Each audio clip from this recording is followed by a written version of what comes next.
Welcome to the Terrible Podcast, Season 9, Episode 48. I'm Dave Bryan from SteelersDepot.com, and Alex Kozora is again with me today. Alex, happy Wednesday.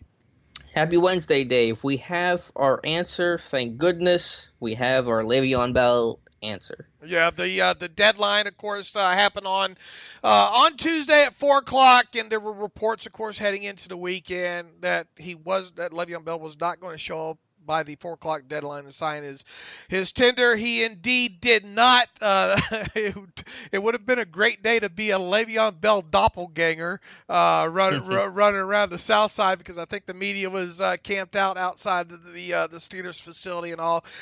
He, of course, did not show up, and that, of course, now means that he will not play this season. So with that,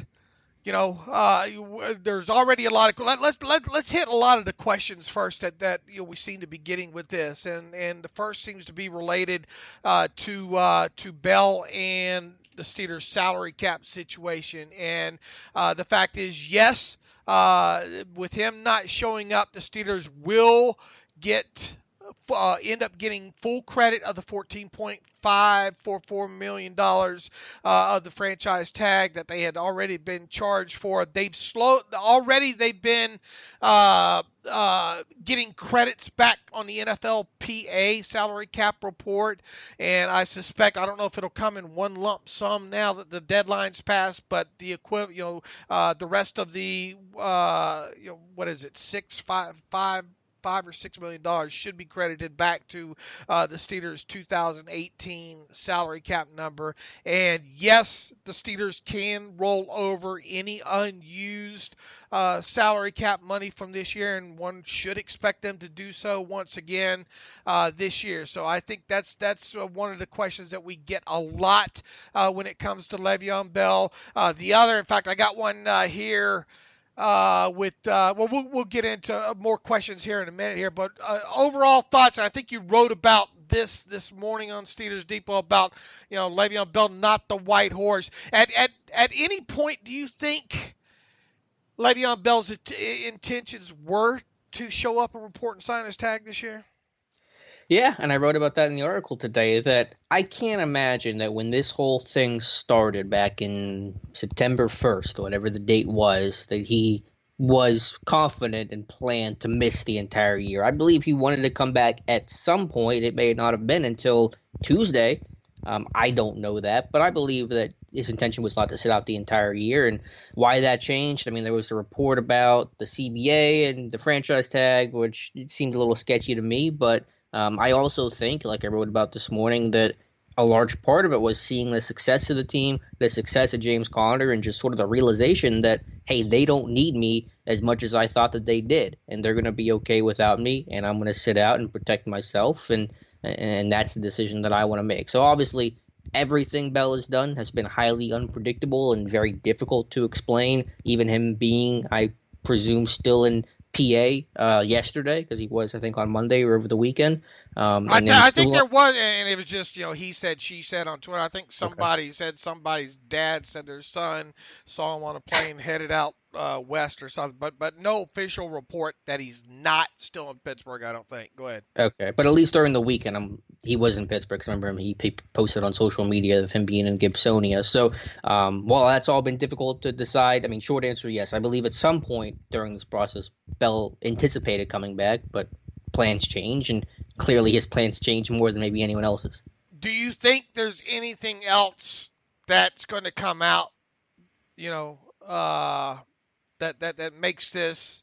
In other words, you don't think any of this could be drug related or anything like that? No, I don't even like going down that rabbit hole, because I think that's into some really just total speculative waters, and you have to be somewhat fair to Bell, because he isn't the worst guy here. I know that people are mad at him and think that he's greedy, and some of that is fair and warranted, Dave, but you would agree, right? Like, this isn't the worst person ever. It's him making his own personal decision, which you can disagree with, and that's totally cool.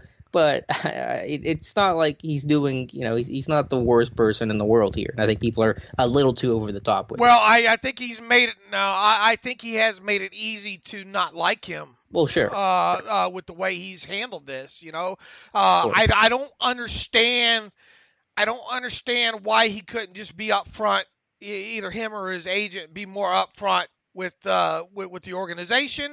And I don't understand why Le'Veon. And look, I understand people's businesses are business, and they don't have to answer to their teammates about signing this or staying away, for this amount of time. But these are guys that in that locker room that he's known for quite a while. So I do take issue with the fact that I don't think he's getting the lashback from the fan base that I think he deserves because of the way he handles it, not from the business aspect of it, but just because of the way he's handled all this. I think he handled it very poorly, and maybe it was more of a I don't want to say week to week decisions with him.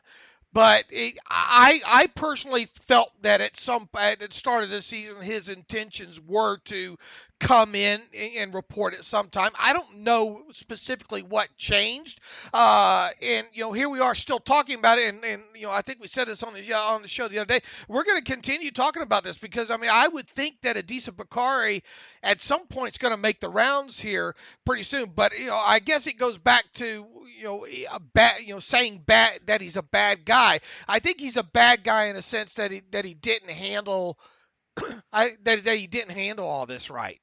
No, I mean, you will not get any argument from me that he's made a lot of poor choices in the public perception of all this. But I think when people start speculating about, because he couldn't pass a drug test, or we've seen people burn his jersey, I think there's a line that doesn't need to be crossed, and those are some of examples of that. But I mean, I assume you weren't surprised that he didn't show up, right? I mean, we talked about that on the show Monday. Right. Well, going just last week, I was just on the other side of the fence. Look, nobody's been more wrong about what he has done this year than me. I thought, okay, sit out training camp and the preseason and report week one. I really thought that might be the case here. Then after he didn't do that, I thought, okay, well, the bye week really makes the most sense. Well, obviously that came and went. And then the whole trade deadline. Well, maybe he's afraid he's going to get traded, so sit out to the trade. Then that, of course, came and went as well. So I've been totally miffed by the way and misread this, and I'm not alone in this. A lot of people misread this as well too. But is it? Are we going to look back at this and say this has been a poor decision? Because look, I never was a math major, and I don't think you were either. But if you go back. Well, I really didn't major in anything. Yeah, I majored in illegal activity. Just street running, as my dad would say.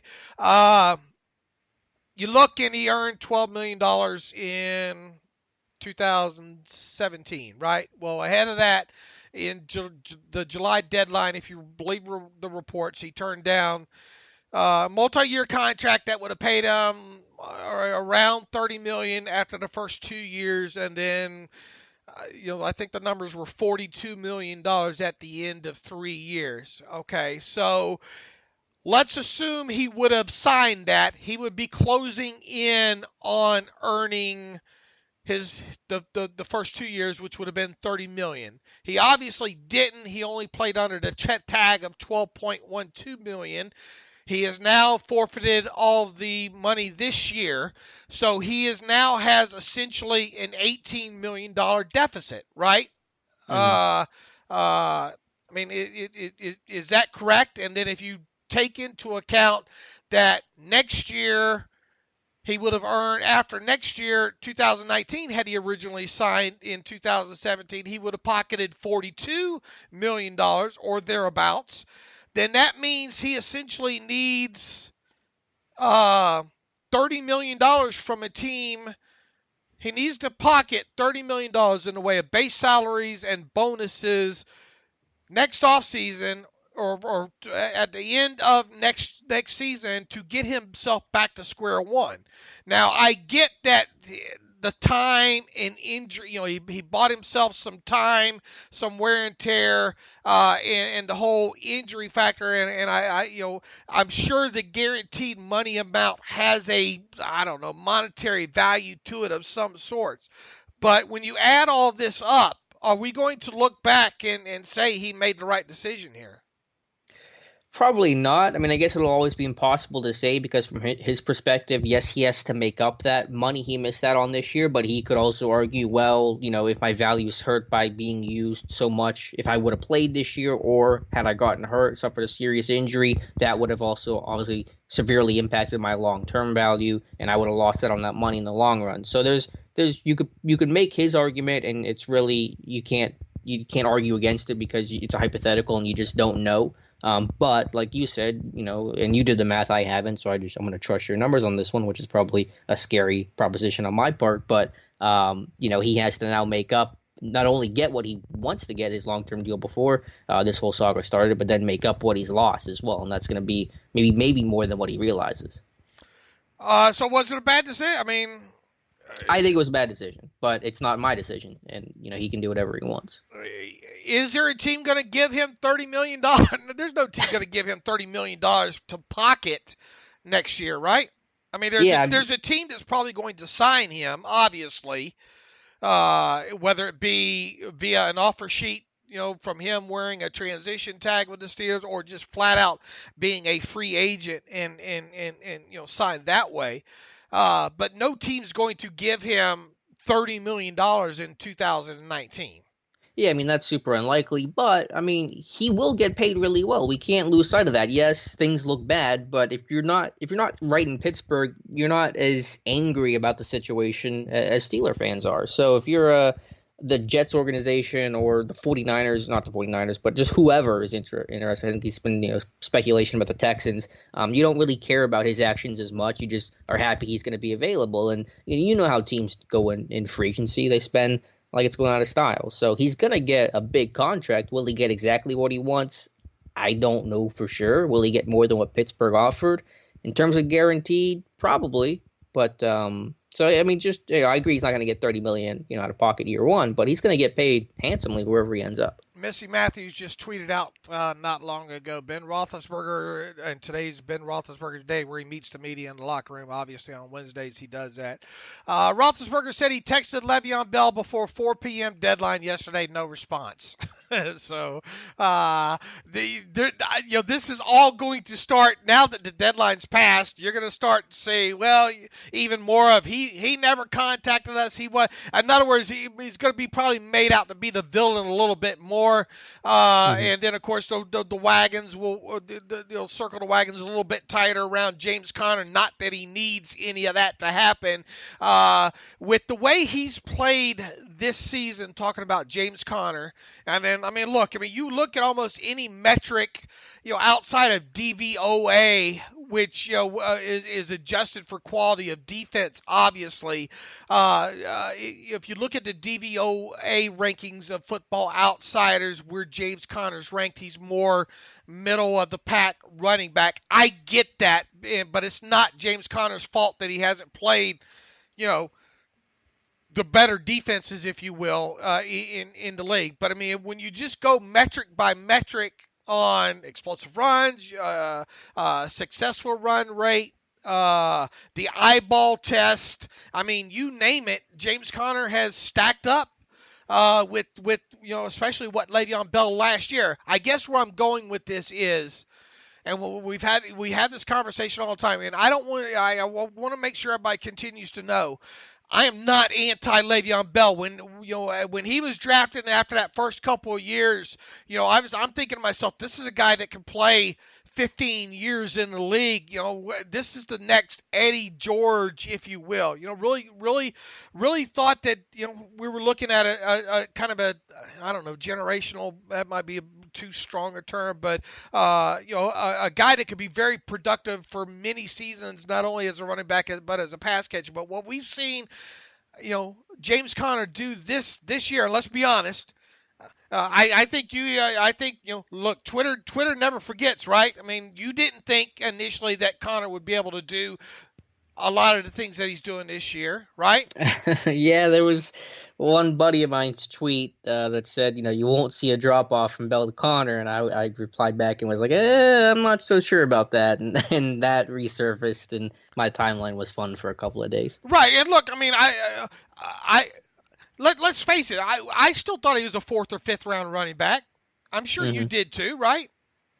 I mean, even in camp, like he had a really strong camp. I was super impressed. But even just based off of that, I didn't envision this level of play with Connor's season. I mean, his pass protections come around. If there's one area that he's still not Le'Veon Bell's pass protection, but who is? It's good. That pass protection is improved, and it's really good. But it is good. So, circling all the way back now, how fungible, and I guess, this kind of plays into the whole Saquon Barkley thing. And let me tell you, I love watching Saquon Barkley play. Really, especially on the Giants team this year, because they do have a lot of talent. It just goes to show you sometimes you can have a lot of talented guys on a team, and it don't mean jack squat. But with that said, how fungible is the running back position in today's NFL? I mean, it is more than probably any other position, so it's hard to disagree there. I just still think you obviously have to have talent at running back. It's not just so plug and play. I mean, let's just assume that Le'Veon Bell, this situation would have happened last year in Connor's rookie year. The Steelers would have been in really big trouble because Connor as a rookie could not have done all that he's doing right now. And you're not going to hit on every single rookie, and you just can't put in every single running back. We're not the Patriots. So I agree that it is fungible, but there's still a value system, and you still have to get it right and all that fun stuff. Is it fungible to the fact that you just shouldn't spend a first round draft pick on him on the position? I don't go that far. I think you always have to be open to it. I rarely, if ever, get in the idea of you can't do X during the draft. 'Cause I think when you put yourself into those boxes, that's when you put blinders on and you start making mistakes and missing out on top talent. I don't think the Giants made a terrible mistake in drafting Saquon Barkley. I mean, could it be a mistake? Yeah, you could argue that. But if you're getting a really talented, eventual, maybe even today, top 5 running back, I mean, is that really a mistake compared to some of the, draft classes that you get, some of the top 5 picks that you get? No. So, I just think that perspective has to be kept in mind, that as long as you're getting talent, that's how you win, with talent, not just with positions. I mean, obviously, if you take Todd Gurley out of the Rams, they're not the same thing. I mean, running backs can make a difference, especially if they can catch the football out of the backfield, like Bell, like Barkley, like Gurley can. I just am not so sure that if I'm a GM, look, if you don't have a franchise quarterback, though, I mean, do you have any business? I mean, the Steelers are about to play the Jaguars, and by the way, we're going to have John Reed on this show a little bit later. John Reed covers the Jaguars for the Florida Times Union. Formerly worked at the New Orleans Times-Picayune as well too. We had him on, talked about 25 minutes about the upcoming game. We asked him a little bit about Leonard Fournette and fungibility on the running back position as well too. So stay tuned for that as well. But I guess what I'm getting at is you look at a team like the Jaguars. What good is Leonard Fournette doing them, as just a power runner when they don't have a quarterback? I mean, yeah, Fournette can catch the ball out of the backfield and all, but I mean, they've had to use T.J. Yeldon quite a bit out of the backfield as a pass catcher because Fournette has been down injured. I just am not so sure if I'm a general manager of a team and I don't have a franchise quarterback and I don't have a premier pass rusher, no way in heck am I taking and I don't have a premier left tackle. I keep going back to all those things that Bill Parcells used to have. Look, you either have a guy that can rush the quarterback, a guy that can protect the quarterback, or a quarterback. Those should be the things that are related to your first-round draft pick. A running back is obviously not one of those things. I find it hard now to defend a team drafting a running back in the first round if they don't have those other things.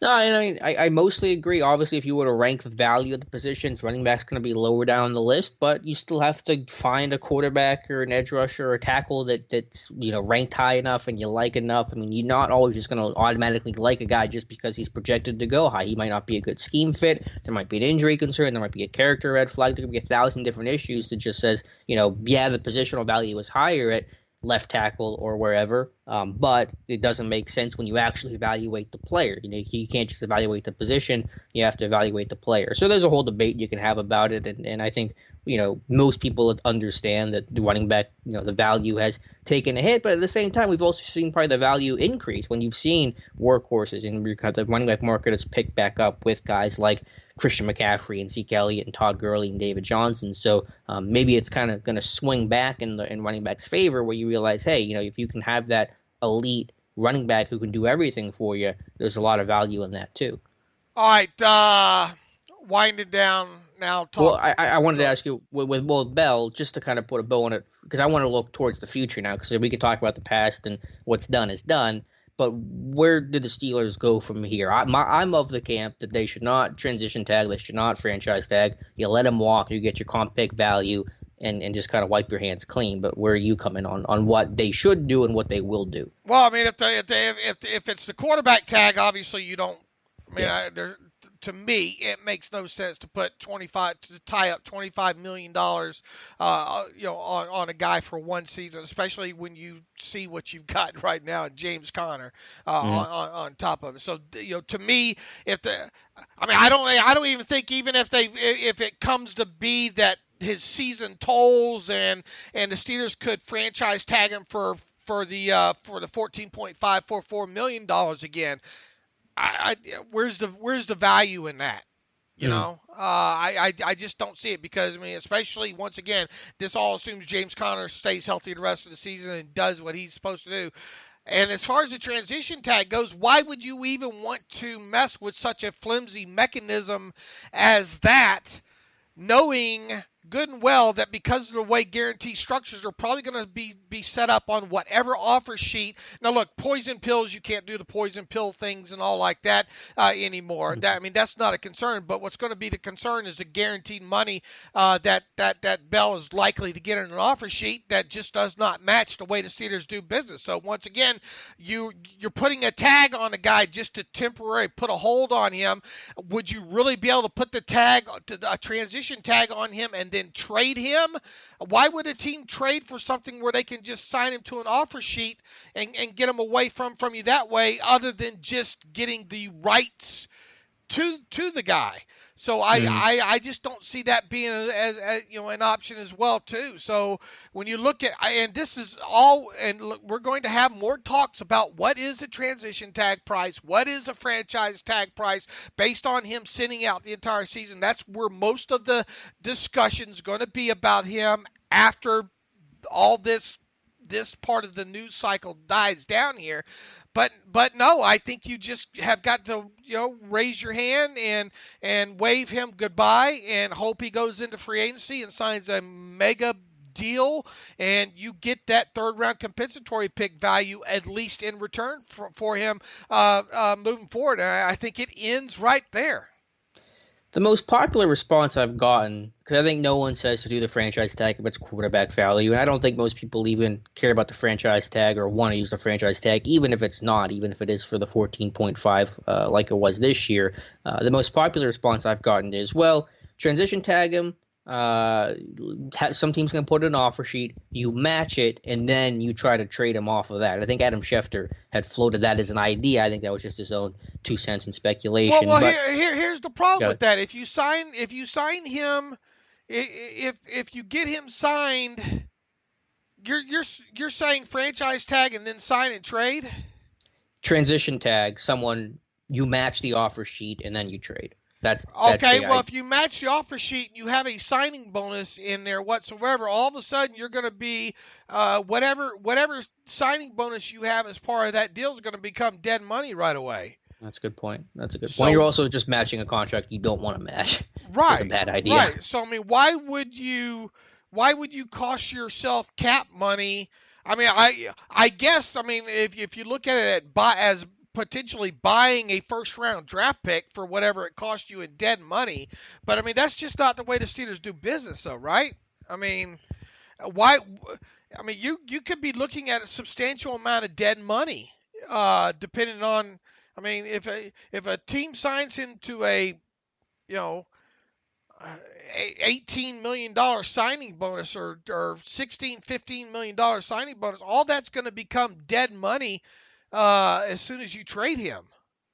Yeah, and I don't agree with the idea of using that transition tag. Like I said, I'm of the camp of just let him go and end the saga. I think it just, it makes sense financially. Your money's not tied up. You can put this saga to bed. You can use that money for something a whole lot better. And you just have no interest in bringing him back. I mean, James Conner's done a great job, so what's the point? And I think his teammates, I mean, why even have the rest of the organization have to even comment on him anymore past they're having to do so today, obviously, and it's going to go on for the next few weeks. What do would it have made a difference if Le'Veon was here? Blah blah blah. We're going to hear that angle, I'm sure, at some point, and we'll see if Adisa Bakari talks about this, as well to the media moving forward here. But just at this point, just wipe your hands and be done with it. And look, I know in the past on this show we've had the talks about James Conner and whether or not the Steelers should sign him to a long-term deal now.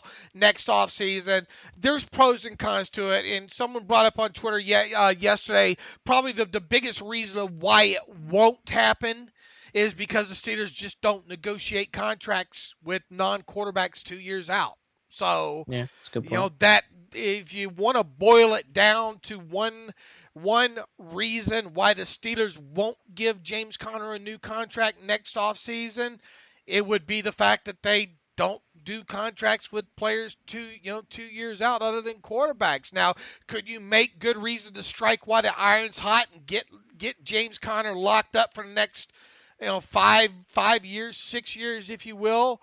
Yeah, but then again, maybe you want to see him do it back-to-back years and prove he can stay healthy and all before doing that. So, I understand the reason behind both of it, but realistically, the chances of them signing James Conner to a long-term deal next offseason is probably not very high. And on top of it, tagging Bell in any form or fashion, I think is very low as well. How did Mike Tomlin handle it during his press conference? All those the 30 angle questions that he got on it. In typical Tomlin fashion of being annoyed and letting people know about it. He's just been asked so much, and I get obviously why the media is asking him about it because it is, at least yesterday, the most pertinent topic. But I don't know what answer you ever expected from Tomlin. It's the same answer he's given since they reported it to St. Vincent in training camp. If it happens, it happens. We'll talk about it if and when Bell reports. So Tomlin's answers are very short and curt and all that. But I truly believe him when he says those things because I don't think he's really given the situation a whole lot of thought, especially once the season starts and you're knee-deep in tape and all that. I think his best answer was later on when it was put to him, what if he never does walk through talking about Bell, what happens if that's the last time or the last time that Le'Veon Bell ever walks through the door again? He says, so be it. It's almost like the Rocky movie. If he dies, he dies. Yeah, and it's just like, what do you want Tomlin to say? Like, start crying about it? If he doesn't, he doesn't. You can't control it, and he's got other things to worry about. All right, you think people are tired of talking about Le'Veon Bell now? I think so, but I'm glad we have our answer either way. Like I really, for me, and I don't know if you felt similar, Dave, I was just happy to have an answer that the deadline was up. He was either going to report or not.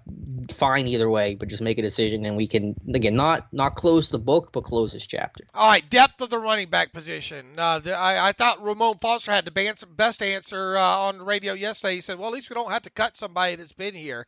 So that's A. Stephen Ridley. Jalen Samuels, neither when you look at them statistically or by any metric have been eye-popping off the charts. Look, I mean, Jalen Samuels still getting his feet wet. Mike Tomlin did have quite a bit of praise, more than I kind of envisioned him giving Jalen Samuels during his press conference yesterday. He did, however, say that a lot of that was special teams related. But I think you recently broke down some of Samuel's pass protection stuff, and that was one thing that we talked, you and I and David Todd and whoever, talked about during the offseason. There was, the football when it's not in his hand. We saw what Jalen Samuels could do in college at North Carolina State with the football in his hands. The biggest question was how was he going to react without it, and really we had no reason until this week to get a little bit of tape, and I think you broke that down, right? Yeah, really the last 2 weeks, Baltimore, Carolina, obviously he's just playing more. He's getting really his first snaps of the season, and he's getting put in some of those pass protection situations, and I think he's held his own. It's not anything super impressive, but I think he's being able to recognize things. I think he's playing with good technique. He's getting square.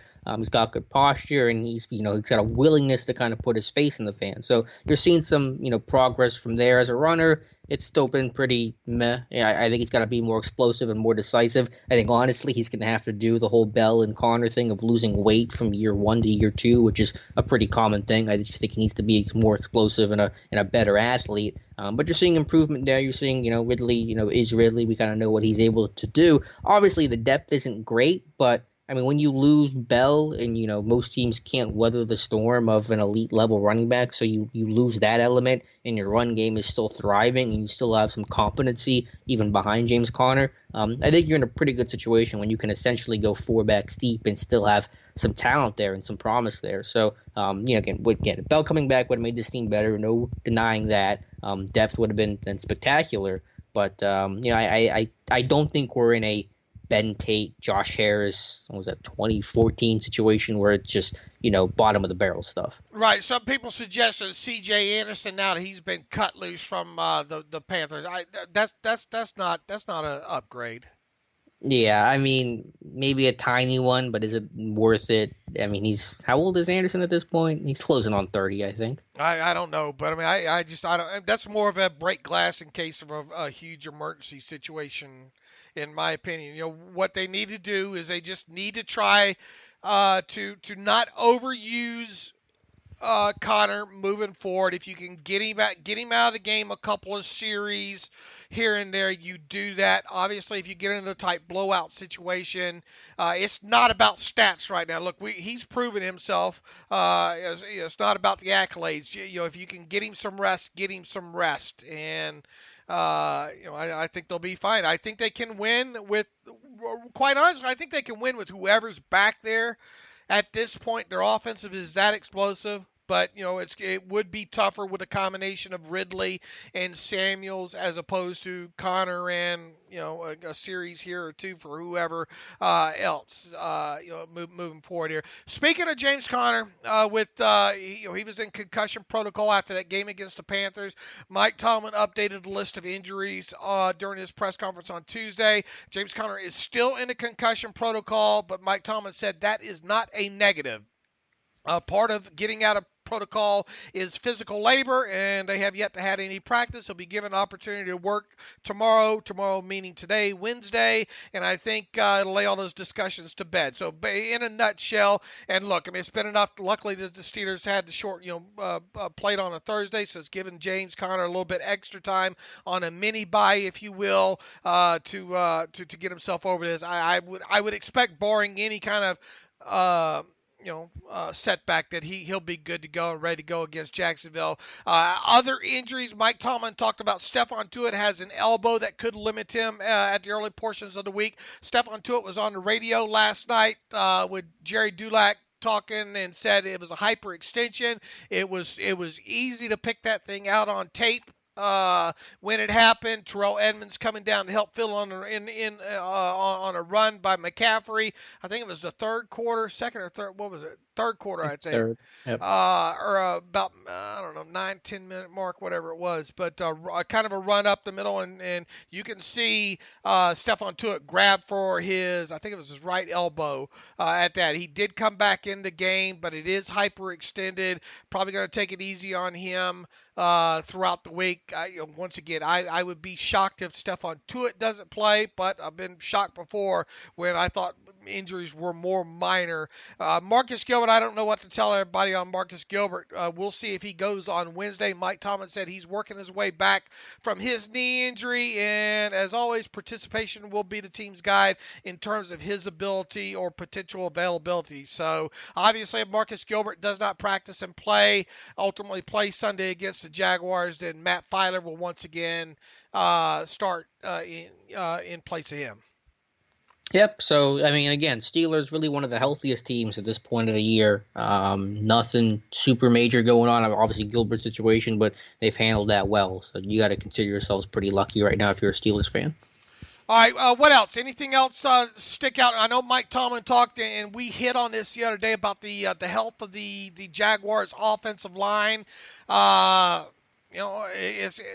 Since then we've learned that Linder, their starting center, is out for the season now with a knee injury. He was placed on IR, I think, yesterday. That means that Shatley will start in his place against the Steelers. Now, this is the same Shatley that started Week 5 in place of Linder in the Week 5 game against the Steelers. And quite honestly, when you go back and watch that game, Alex, to me, Shatley might have been their best offensive lineman. And make no mistake about it, in both games that the Jaguars played the Steelers, they dominated the line of scrimmage for the most part. And that's something that just cannot happen this time around. It sounds like Mike Tomlin's well aware of the fact who's might be in or out for them. We'll see what's going to happen with Walker and Flowers, their left tackles who rotated in that game against Indianapolis at left tackle. Neither one of those guys looked overly great, and Flowers with the knee might not be healthy enough to practice. We'll see how that goes. But Mike Tomlin made sure to point out the fact that they still have their main weapon of Leonard Fournette back. Yeah, the Jaguars' offensive line is obviously not in good shape. The Jaguars themselves aren't in good shape. But Dave, do you want to get to our man John Reed of the Florida Times-Union and get his breakdown of the Jaguars? Yeah, let's do that right now. Okay, welcome back to the Terrible Podcast. It is, of course, Wednesday. That means we are welcome in a beat writer from the opposing team. This weekend, it's the Jacksonville Jaguars against the Pittsburgh Steelers. A rematch, if you will, of the divisional playoff game. The Jaguars, of course, beat the Steelers twice last year, both times in Pittsburgh. We are pleased to have, first time on the show, John Reed, who covers the Jaguars for the Florida Times-Union. You can follow John on Twitter at John Reed64. That's John R-E-I-D number 64. All one run together there on Twitter there. John, welcome to the Terrible Podcast. Well, I'm glad to be on the Terrible Podcast. My first time here. Well, we're glad to have you. Obviously, the Steelers and the Jaguars getting together, they're not strangers in any sense of the imagination based on playing twice last year. First and foremost, let's start with kind of an overview of the organization. I know Shad Khan put to bed rumors that he was going to buy the stadium over there in London. The Jaguars pretty much seem to be England's team. If the Cowboys are America's team, I guess Jaguars are England's team right now. Where does the organization sit right now with the city of Jacksonville? Well, Shad Khan is still trying to have this entertainment center over at the stadium complex. And, the bottom line is they need a little extra revenue stream, and that's what London provides. And, he pulled out of the deal for Wembley, but they have one more year on this current contract, and the consensus is, I believe, this franchise want to play at least 2 games over there per season to compensate for the lack of revenue in a small market like Jacksonville. Whether that happens or not, that has to be approved by the league, and when they do this next round of contract negotiations on the amount of games that they're going to be playing over there. But I think the Jaguars are giving Jacksonville pretty much this is not a celebration because the Wembley deal fell through. That they need more revenue streams other than Jacksonville, and I think that's what he's going to be. As long as he's the owner of this franchise, that's what he's going to be pushing for. But I don't think it's a sentence that the team is leaving, and that's what some people here in Jacksonville believe. But that's the reality of a small market in this city. And when you have an owner who's been over there for, I think it's 4 years in a row that they play the game over there, I don't think they're going to give that cash cow up anytime soon. Yeah, I wouldn't blame him either there as well. Of course, me being from Florida, I know quite a bit about the city of Jacksonville. And, yeah, you're right, kind of a small market area, if you will, or smaller than most. I mean, it's a big city, but it is spread out quite a bit over a geographical area there. Before we get into X's and O's, Doug Marrone, of course, look, I mean, let's be blunt. It's going to be tough for the Jaguars to make the playoffs this year. They really need this win against the Steelers at home on Sunday there. Obviously, his job still seems safe if they don't make the playoffs. Blake Bortles is another guy has had a lot of attention on him. They had picked up his 5th-year option originally, and then they extended his contract. I believe he signed like signed through the next 3 years, including this year. Blake Bortles is still Blake Bortles. I mean, he's had his moments, it seems like, on tape this year. But where do they stand with Marrone, and where do they stand with Blake Bortles right now? And is this a Jaguars team that we could see maybe address the quarterback position in the first few rounds of the draft next year? Well, I think let's start with the quarterback situation. I wrote a column a week ago. I think they made a mistake. I mean, you go back on why this team is 3-6 and on a 5-game losing streak. You got to go back to the decisions that was made in February and March through free agency.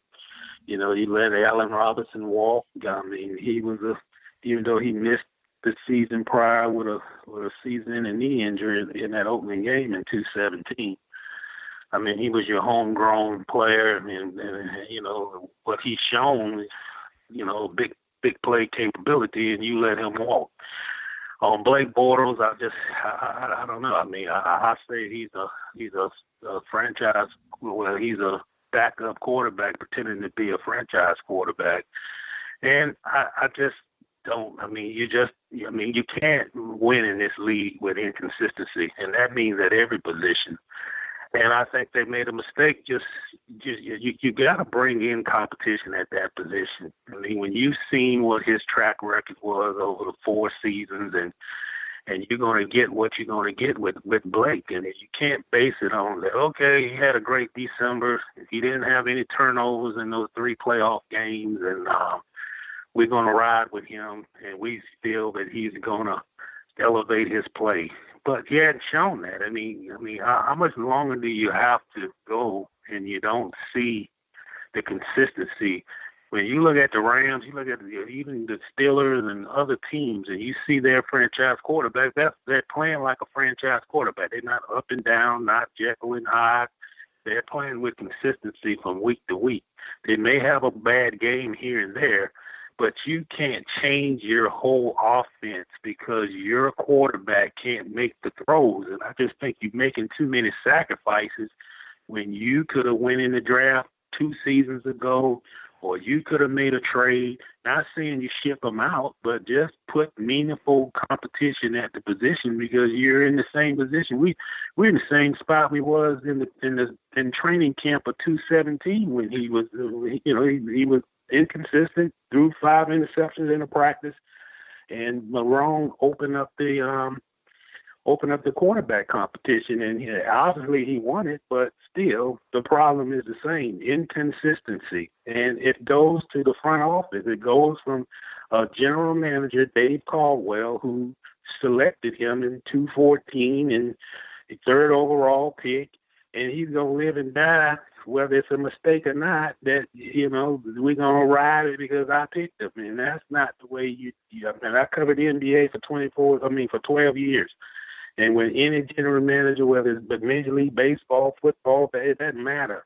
if you make a mistake and you see the mistake, then you got to be the person who accept the mistake, but move on for the betterment of the franchise. And I just think that's where this group, this franchise is hung on. And when you speak of Doug Marrone, I think he's safe, but I don't think he has any answers. I think that there's a situation that he allowed too much. He allowed Jalen Ramsey to critique all the quarterbacks. He allowed Jalen Ramsey to spend a week with his wife who had a baby. There's nothing wrong, going home and being with your wife, have the baby, but not a week. When your teammates out there in training camp in 90-degree temperature, and he's sitting home and everything is okay with the baby, everything okay with the girlfriend, and he spent the week in Tennessee, and that was something that some of the players didn't care to because it wouldn't have been a privilege afforded to them. And when you have those kind of things where you have the rules set for one and there's a rule different for the others, and then you have accountability not being adhered to. And then you have a team who came in overconfident, didn't understand. Young team, hadn't won before, had a big season in 2017, and don't understand what it all goes into. When you have a season ahead, you got a bullseye on your back, and don't make the bullseye bigger by saying how great you are, and then it's week one, and yeah, you beat the Giants, but you got weeks to go, and you hadn't proven anything in 2018, and I just think it was too much carryover from what you did in 2017, and they were playing. The only thing they were playing for was last season, not this season, and the new season, and new challenges, and those kind of things. And I think he made a mistake of either not policing it better or putting these guys on notice or just holding them accountable for mistakes that happened in the off season. And, if he stick around here, those are the things that they're going to have to improve on as a coaching staff. Hey, John, Alex Kozora here. We've seen this Jaguars team obviously kind of surprisingly regress in a lot of areas, but I want to flip to the defensive side of the football because that was kind of thought to be the constant, sure thing. Specifically, the pass rush, only 19 sacks this year. You guys had 55 a year ago. What changed for that number to drop now on a pace for about 40? Is that just because you're about, you're not winning games now and you can't let that pass rush pin their ears back? Or what's the reason why that sack number has dropped so dramatically? Unable to live up to expectations is the main thing. You're looking at not getting a lot of inside penetration. Malik Jackson, all of the guys I would think y'all need is maybe playing somewhat at the level he did a season ago. There's no one on that defensive front has excelled more from this season than where they were at last season, and that's the issue. They haven't they haven't performed up to expectation. They haven't been able to get off blocks. And I go back and look at the film of the coach game. Malik Jackson got double teamed and he got put on his back like 3 times in that game. And you're talking about a team that they beat last year twice, obviously, but they had 14 sacks. They had 0 sacks Sunday against this team, and that's the way it's been. They're just, and like I said earlier, I just think there's been so much of trying to live up to what they've done last season that they just didn't put the focus on what it takes to better what you did in performance-wise. And sometimes I think that the defensive line and also the secondary, they try to overcompensate. They try to do too much. And but I just don't think they've gotten a lot of inside pass rush pressure, particularly from Malik Jackson. And those guys hadn't lived up to the contracts, right, and they hadn't lived up to expectations.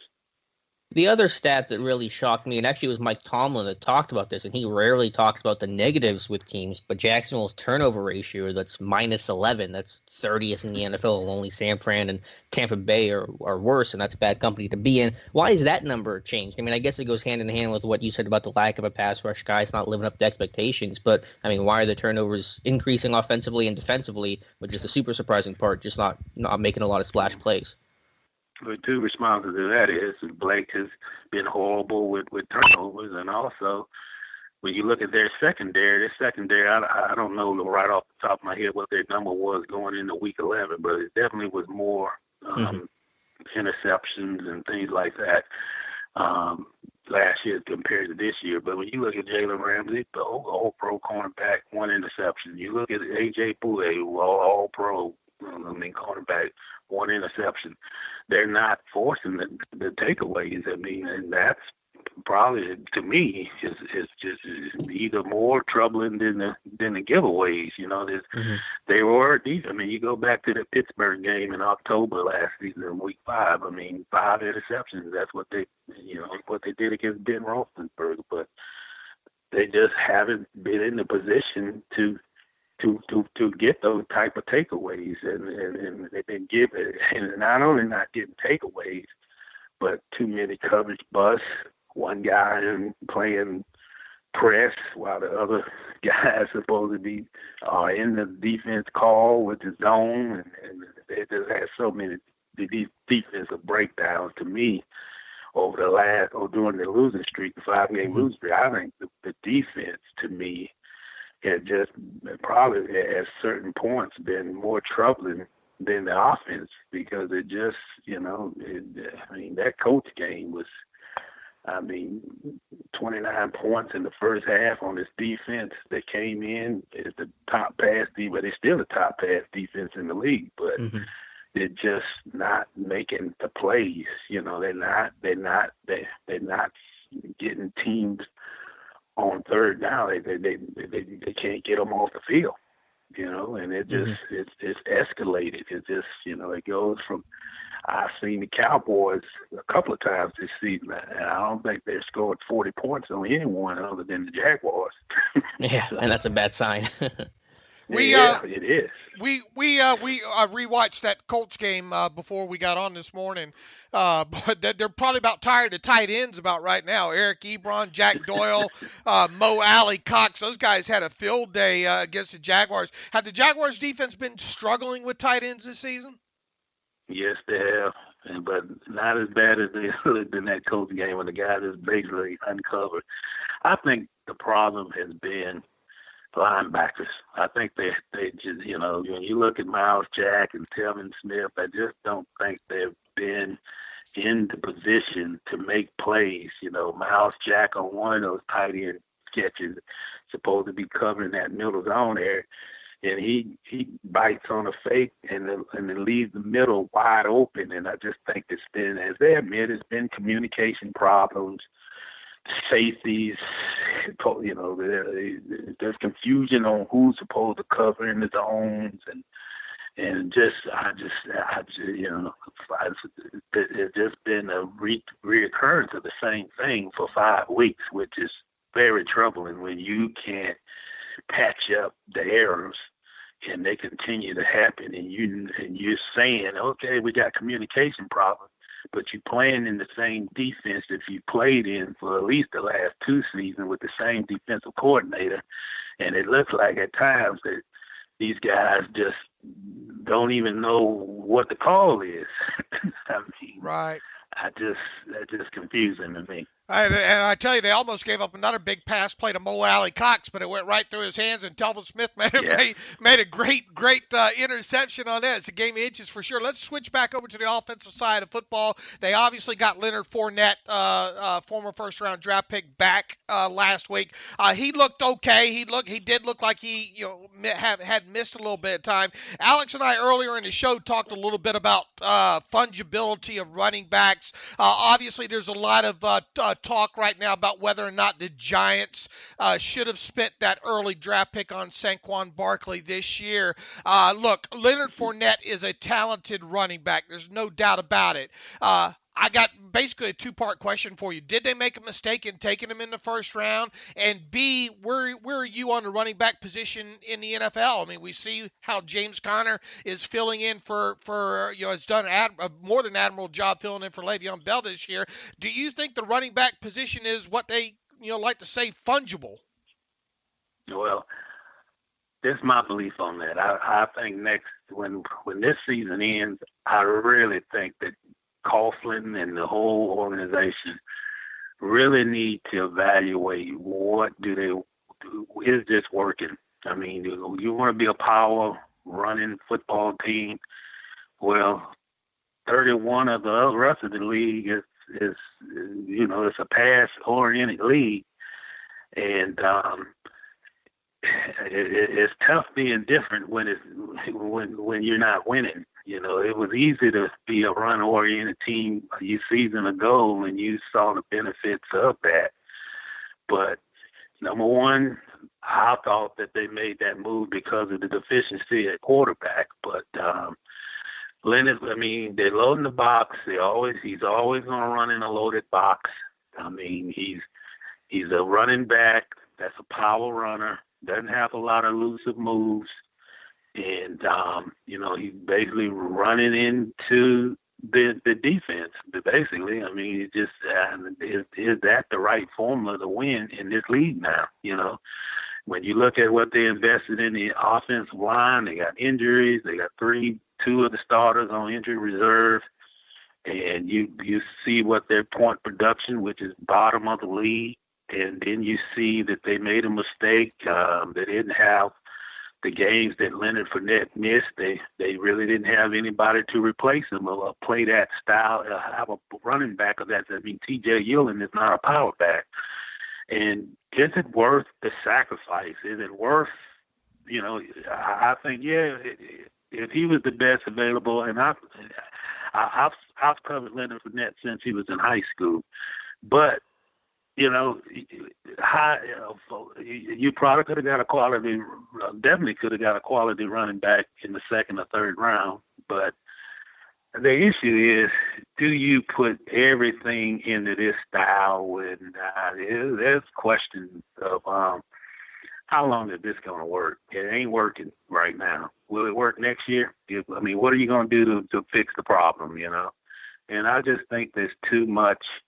Every time I see the guy run, he's running, trying to run over 8 guys. And I mean, when does it come to the conclusion that maybe you need to be a team like the Rams, you need to be a team like the Steelers, you need to be a team that's nothing wrong, being balanced, but when you get behind, I mean, the teams that's winning, then they score quickly. And when you're in a run-oriented offense, I mean, if you get behind, you have to force to throw the ball. So I know Coughlin, he's won with it at the Giants, but come on, I mean, this 2018, this the football style that was played in the 80s or early 90s, and no proven track record that is attainable to win now. Those teams don't, if they felt they were successful, then all the teams would, there's a copycat league. So they would do it.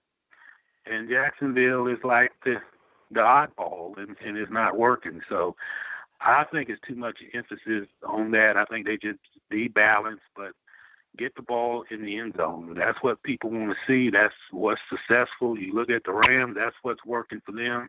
And they got a good running back that's executed better than Leonard Fournette has. But get the ball in the end zone the quickest way you can. That's the successful way. And I just don't think that formula is that's the formula they need here in Jacksonville. I just have one last question for you, John, and I guess I ask this for sort of selfish reasons, but just what's your evaluation of rookie receiver DJ Chark? And I guess I primarily ask that because I know he's not been the most critical piece of the offense with Moncrief and Westbrook, but a lot of Steeler fans were, considering him during the draft. The Steelers ended up taking James from Washington. So I know Chark was profiled LSU kid, a deep threat. Has he kind of lived up to that hype, and where's he at through the first half of his career? I think after 10 games, he's actually made a bigger impact on special teams than he has as a receiver. I think he's He's had some situations where he had some bad drops. I think a lot was expected of him early, and he had to kind of get situated and fit into this offensive system. And I think a lot to ask for a kid who really didn't get a lot of balls thrown to him at LSU to come in here and try to be a deep threat when they don't really have one. And I think he's coming in within his own. I think he's getting better as this season goes along. Mm-hmm. But early in the year, he had some bad drops, man. And I think that his impact has been more on like kickoff return and those kind of things, making tackles and things like that. But I really think that he's going to be a impactful player, probably more next season than his rookie year. But I don't think it was a mistake grabbing him in the second round. I just think that he's got to come a little bit more within on his own. And if he had probably a veteran receiver that can help him along, I think his progress would have been a little bit more than what it has been for him. John, as we wrap you up here, we know we saw that Linder went on IR because of that knee issue with him.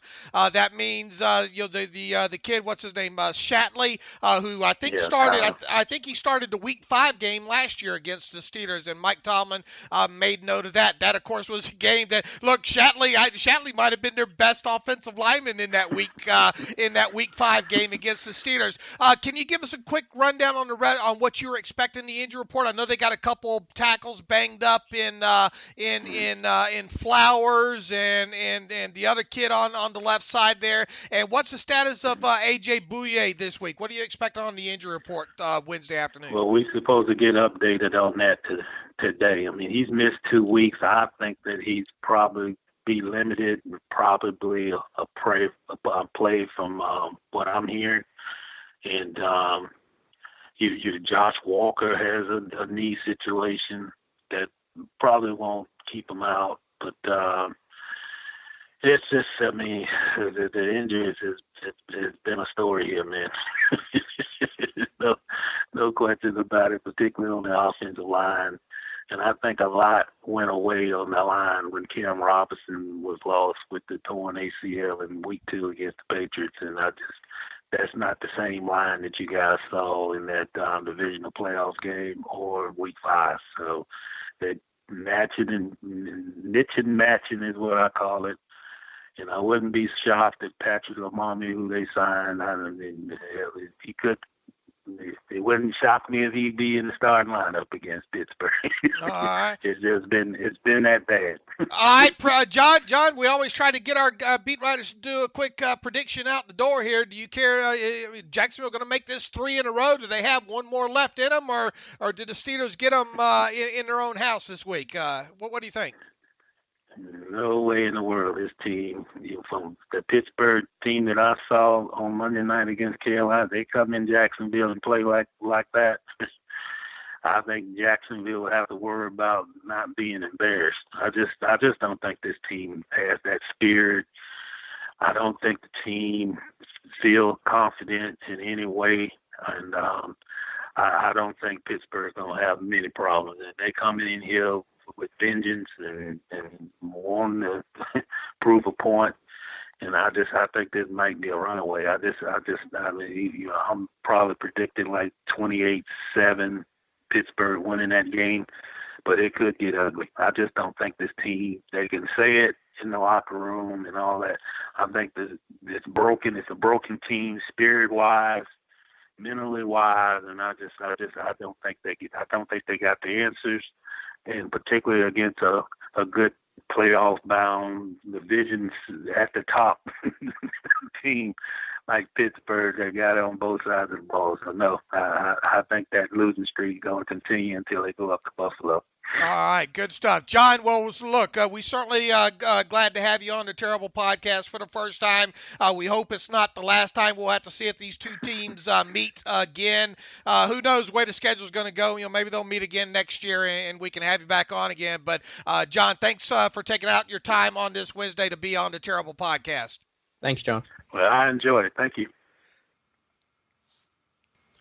Okay, Alex, good stuff with John Reed. Obviously, first time on a terrible podcast with us. Folks, make sure you reach out to these beat writers if you use the Twitter machine and thank them for coming on. It just lets them know that they're being heard and their time is spent is worthwhile on this show. So we would appreciate if you do that. You can follow John Reed on Twitter at John Reed 64, and you can of course read all of his work. He's the Jaguars beat writer for the Florida Times-Union. Go to jacksonville.com to read his work. No surprise, I've been talking about it pretty much since the game ended Thursday night. I understand why it took so long, but they could have got it out of the way probably Friday morning. Instead, it took until Wednesday morning. Ben Roethlisberger was named the AFC Offensive Player of the Week for Week 10. I take it you're probably not surprised. Not surprised at all. Well deserved. What was that, the fourth perfect passer rating game? I think you have in the article his previous ones. And as we talked about, was that Friday? Really, I think one of the best games of his whole career.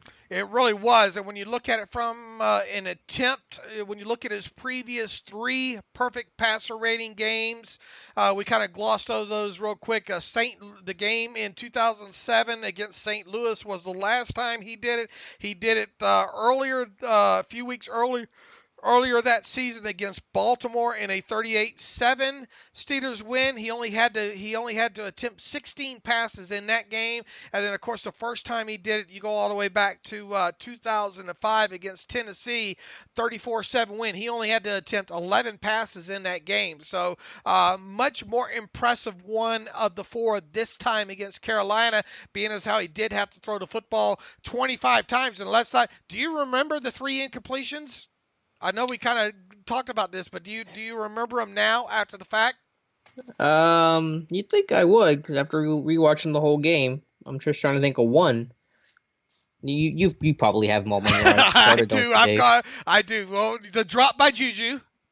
Oh yeah, okay. All right, the play by Peppers. Oh yeah, over the middle. Yep. And the incomplete to the running back. To Ridley, right? That was a check down that Ridley got bumped on. All right, Okay. That's it. Those are the incompletions there. So probably statistic. We talked about, is it the best game? Probably not the best game ever. Considering he didn't have to throw the football down the field as much, but he did connect in that game. Obviously to Antonio Brown and Juju, and just a well orchestrated, well managed game altogether. The red zone. Mike Tomlin talked about the red zone efficiency on Tuesday. Ben did a little bit as well during his radio show, just execution, and you and I basically said, I think the other day, that not a lot new going on really in that area, and Ben said maybe we're getting less penalties there, maybe we're staying out of third and long situations a little bit more. It just really is all working together. The biggest fear I have right now is just some sort of mathematical regression. Mm-hmm. Yeah, and that's likely because it is going to be tough to be at, whether it's 78%. I mean, that would be maybe near an NFL record.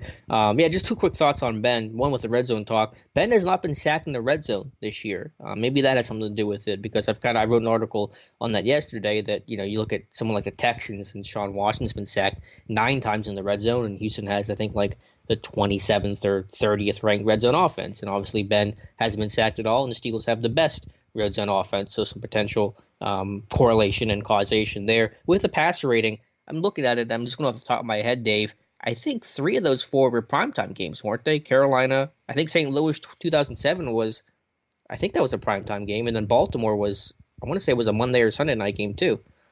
Yeah, I'm drawing a blank. Because the Baltimore 38-7 was that anniversary game. I know that was primetime, because that was a night game. And I think St. Louis, I want to say that was also some sort of primetime game. Was that St. Louis game the one that Ike Taylor returned? It was the one, wasn't the one where Billy Parker broke his leg? Maybe. Was that the one that Ike Taylor returned his lone interception for? I think you're right. Return for a touchdown. What I'm looking at what week was that? Do you know? The St. Louis game? Yeah, was that 9? December 20th, so it'd be late in the year. I got us on a rabbit hole. I apologize to everybody, but I'm just looking at it. Yeah, I'm trying to pull that up right now. I got the bank. Let's see, 2007. What do I have down as the date on that? The 20th, So that would have. December 20th. So December 20th. So that would have been a little bit later in the Yeah, it'd year. be like week 16. Week 16. Okay, yeah, here it is right here. I got the game book open on that. Yeah, it was a Thursday game. It was a Thursday game, and Ike Taylor, 51-yard interception return. I was right there. Let's see. Najee Davenport had a couple of touchdown runs in that one. Was that the game that did Parker? Yeah, Parker started that game. Yeah, but maybe that wasn't it because he only had a carry. I don't know. That wasn't the important part. Willie Parker only had didn't he hurt his leg against a game against Cincinnati? I can't. You better memory than I do. Well, anyway, Najee Davenport, 24 carries in that game, 123 yards for Dookie. That's a reference. And San Antonio Holmes had he had a big game in that one, 4 for 133. Nate Washington, 2 catches for 50 yards and 2 touchdowns in that one. Heath Miller, only 1 catch for 7 yards in that game. And as mentioned, Ike Taylor had an interception in that game, 51-yard for a touchdown. I believe that was the only interception return for a touchdown of Ike Taylor's career there. So a little bit of free flashback for you on so Ben in primetime football, which we know he was good at. He might be he might be the best primetime quarterback of this era. I know that means nothing. Yeah, but he's up there. I don't know. I don't know if I'd have to go back and look. I mean, look, Tom Brady's obviously been good whenever he plays. Aaron Rodgers has. We'll have to do the homework on that. Not. I mean, obviously he's had some great games, right? I mean, prime time talking about Ben, but I'm not willing to say. Yeah, there's just a lot of quarterbacks. I'll have to go back and statistically look at that. One thing I wanted to add about your red zone thing that I think we need to look into is maybe penalties inside the red zone as well too. Mm-hmm.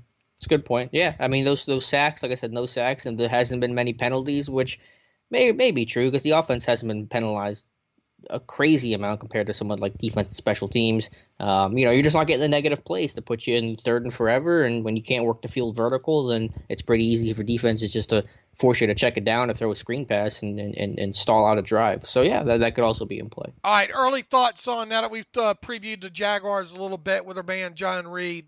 I know you'll probably start getting into the tape a lot more heavier today. I went back and this morning watched the game against the Colts. There and look, they were in that thing until they turned the ball over at the very end there. The wide receiver getting stripped and all, but they haven't really changed their identity. It doesn't look like offensively or defensively they're just not making the plays that they did last year. I mean, plain and simple, the Steelers got to probably focus on not letting Leonard Fournette kill them at the line of scrimmage first and foremost, right? Yeah, I mean, obviously Fournette's been banged up and hasn't been successful. I think he averaged like 2.5 a pop against the Colts last week, but again, his first game back. So obviously it starts up front. You have to win the line of scrimmage, something as you pointed out they just haven't done, at all last year in those 2 matchups. But you also have to be careful, I think, about the vertical threat because it's going to be tough for Jacksonville to get sustained drives. I think some of their best moments have come through the deep ball, like Dante Moncrief caught, I think, an 80-yard touchdown pass last week. We've seen there was some missed tackles though on that. Was too. there? Yeah. Okay. Well, still, I mean, Right. They have some vertical threats and some big play guys. D.D. Westbrook, I think, is a talented receiver. DJ Chark, who we talked about with John, who I know is slowly coming along, but he's a vertical threat as well. So you have to keep a lid on things, which the Steelers have done a great job of, but. Just the defense. It surprised me how bad it's been. We knew the offense was going to have its struggles, and with the injuries, it's understandable. But the defense is mostly the same. They traded away Dante Fowler, but that's not a huge deal, and they just don't look like the same group. You want to talk about a team that leans heavily, or at least did in this game against the Colts on their running backs? It is the Jaguars' offense. Not only did Fournette touch the ball 24 times on the ground, Yeldon had 3 touches on the ground. So that's take your shoes off, Alex. Fournette had 24 touches on the ground. Yeldon had 3 3 carries, so that's 27. Hyde had 3 carries, so that's 30 touches right there. And one thing that really stuck out to me is how they tried to dump the balls off to their backside of the backfield as well too.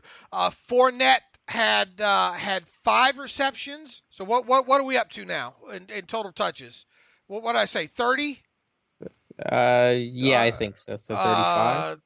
Let's see, 27 and okay, 30, 35 with Fournette, 5 receptions. Yeldon had 5 receptions, so that puts us where? 40. 40. Wow. Bohannon, who they line up quite a bit as a fullback, right? Running back, fullback. He is their fullback. Yep. 1 reception there. So we're looking at and Shaughnessy. How do they line him up on occasion? Sometimes in the backfield, right? Yeah, I mean, I consider him a tight end. I consider him a tight end. Okay, so we won't touch it. So let's just say 40 touches in that game went to running backs. And they were down. They got down 21-7. It was still in the second quarter, but they didn't go into super catch-up mode, and they're still giving it to their running back. So, wow, that's surprising. Right, and I think the thing too is yeah, you're right. They did get down. What was it? Right before halftime, it was they were down like 21-7 or something, 29-13 or so at the half there. And yeah, the defense. I think one of the things that stuck out, and we talked to John about this as well too. Man, this is we're coming off of a week where the Panthers were a team that going into this season or going into that game had not done a great job of defending against a tight end.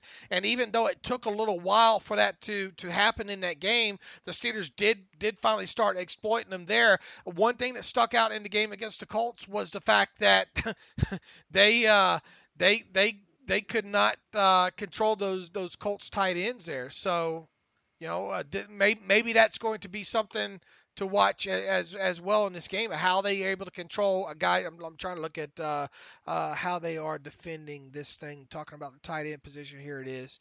Is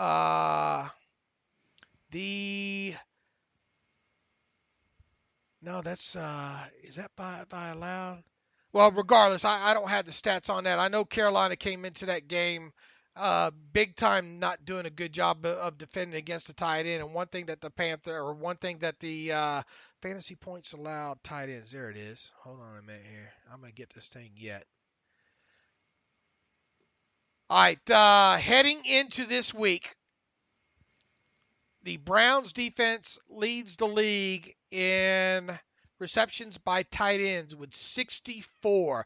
The Panthers are right there with them, having allowed 60. They have allowed 9 touchdowns, though, there. Pittsburgh obviously has had their struggles with tight ends this year, has allowed, believe it or not, 50, and this is in 9 games, obviously, 57 catches for 623 yards and 4 touchdowns. They're the Colts, another team, 53. I'm trying to find out where the Jaguars are on this list and see just how bad. Really not as bad as what that game showed the other day. On the season now, the Jaguars have allowed 36 tight end catches for 466 yards. They have allowed 6 touchdowns, however, but Ebron had at least 2. I know he had 3 in that game. He had 2 receiving and a rushing touchdown. Right, and that was on one of those wraparound kind of end around handoffs on that one. But that other the other tight end had a couple of touchdowns. So I think they had at least 4 tight end touchdowns in that game to help raise that number there. So maybe this is something to watch because look, those linebackers with Smith and who's the other one over there? Miles Jack. Miles Jack. I mean that's a talented athletic group of linebackers there. And as I stated during our interview with John Reed as well too, Smith would have been beaten for another one there had that ball not clanged off the tight end's hands and then bounced back, and Smith made a nice interception on that play near the sideline. Yeah, no, Jacksonville's still going to be a test. Not taking them lightly. No one should, and I know that Steelers locker room definitely isn't. Dave, you want to hear from our friends at MyBookie? Yeah, we don't know. No, are we not doing that today? No, we don't have to. No, we have to. I'm sorry. I thought you said we were doing Wednesday. No, Monday and Friday with them because we'll lead off with the picks with them. Oh, okay. I'm sorry. All right, so come out of my dead air there and take us in another direction. Okay, Dave. So yeah, Jacksonville's going to be a tough game. Not taking them lightly. No one in that Steelers locker room should. Any other thoughts? I guess we're ready to wrap this thing up. Yeah, I think we're about ready to wrap this one up as well too. We'll get to on Friday. Well, of course, you and I picks against the spread. We'll by then you'll have the complete tape study broken down. We'll talk about offense and defense on both sides of the ball for the Jaguars. What's funny? I thought you were talking about me making my picks because that's gonna be it's gonna be interesting. I'll try to be better this week. You'll get a hold of it, Shorty. All right. In the meantime, you can follow me on Twitter at Steelers Depot. Follow Alex Kozora on Twitter at Alex_Kozora. You can follow the show at Terrible Podcast. Email the show theterriblepodcast at gmail.com. And we appreciate everybody's support on the show. And as always, thanks for listening to the Terrible Podcast.